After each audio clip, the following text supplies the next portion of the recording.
J'aime beaucoup rester à Paris parce que c'est pour moi aussi une façon de me rafraîchir un petit peu l'esprit.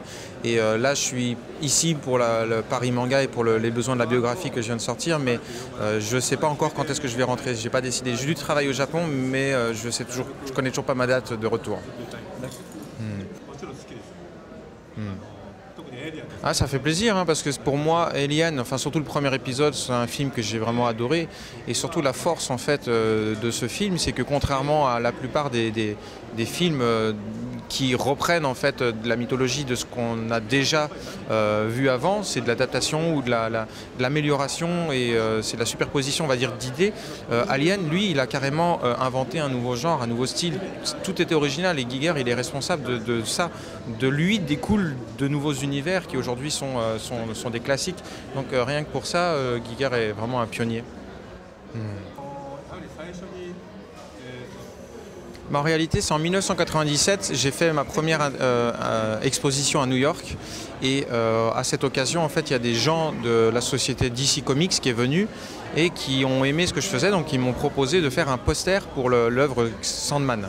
Je ne connaissais pas vraiment Sandman, hein, pour être honnête avec vous, mais j'ai réalisé ce poster.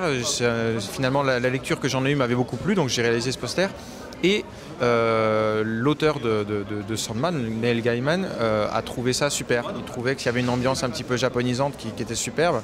Et il a décidé de reprendre un peu la plume parce qu'il avait arrêté la série. Et il a dit, écoutez, si on peut faire une collaboration avec cet artiste, je veux bien reprendre la plume et réécrire une nouvelle histoire. Et c'est comme ça qu'est née voilà, notre collaboration entre Sandman et moi. Alors mes liens maintenant avec la série Final Fantasy, ils sont toujours concrets, ils sont toujours là bien entendu, sauf que Final Fantasy aujourd'hui c'est devenu une licence tellement immense que c'est plus du tout juste une série avec des épisodes canoniques, maintenant c'est des univers entiers. Donc moi mon rôle aujourd'hui il se cantonne surtout à la promotion et notamment la réalisation de posters, de logos. Donc c'est vrai que voilà, les logos c'est toujours moi qui les fais, on me demande beaucoup de posters, d'illustrations justement pour ces posters et tout ce qui est PLV. Donc j'ai toujours pour tous les épisodes de quoi travailler en lien avec la série. Ensuite, concernant l'influence qu'a pu avoir la série FF, et notamment le 6 effectivement, moi je la ressens de façon très concrète puisque partout où je vais, il y a énormément de joueurs qui viennent à ma rencontre pour me dire tel épisode c'est leur préféré, etc. Donc effectivement je le ressens moi directement puisque partout où je me rends, je me rends compte à quel point la série FF a marqué les joueurs.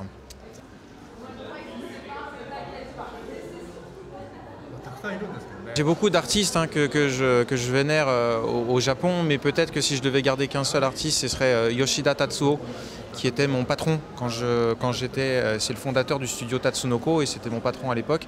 Je suis rentré dans les studios Tatsunoko très jeune et c'était lui un mangaka extrêmement doué, un illustrateur de talent et un animateur génial. Et je me souviens quand j'étais jeune, pour l'élaboration d'une série, d'une nouvelle série de dessins animés, Monsieur Yoshida avait fait venir un grand nombre d'illustrateurs connus et ils s'étaient tous mis autour de la table à réaliser eux-mêmes chacun leur vision du personnage, des personnages, etc. Et Monsieur Yoshida aussi a dessiné ses propres dessins et on les a comparés et il était largement au-dessus de tous les autres. Donc je me disais, il est vraiment très très très doué et j'aimerais vraiment avoir son talent. Voilà, c'était mon modèle à l'époque et Yoshida Tatsuo, c'est un vrai mentor pour moi. Alors c'est une bonne question et effectivement je suis pas forcément quelqu'un de très littéraire, je suis pas très doué en ce qui concerne la littérature et écrire des phrases trop longues. En revanche, ce qu'on peut dire c'est que depuis quelque temps je m'intéresse à la poésie et notamment ce qu'on appelle les tanka. Le tanka c'est un genre poétique japonais qui se rapproche un peu du haïku, donc c'est vraiment très concis, c'est très court et c'est une forme poétique avec des règles très précises et ça m'intéresse en fait parce que justement c'est court et en quelques mots il faut arriver à exprimer une idée et ça me correspond plutôt pas mal. Donc si je pouvais répondre, ce serait plutôt voilà, tout ce qui est haïku, tout ce qui est tanka, c'est des formes littéraires qui me plaisent et en tant qu'artiste ça me séduit pas mal.